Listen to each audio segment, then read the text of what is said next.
你可能會諗，我哋每日食咁多嘢，點解身體好似冇乜事咁？但係，你可能從未意識到，我哋血液嘅酸鹼度，其實係個極度敏感嘅平衡點。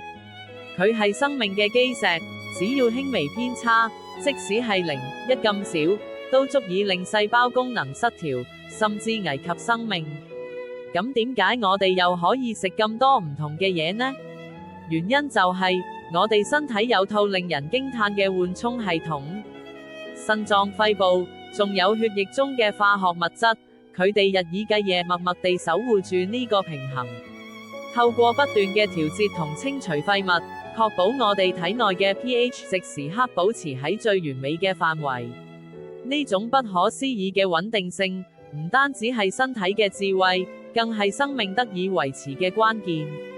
佢確保我哋體內數以萬計嘅酶，可以喺最佳狀態下運作，令到所有細胞新陳代謝傳遞信息都暢順無阻。所以，下次食嘢時，不妨諗下你身體為你付出嘅努力啦。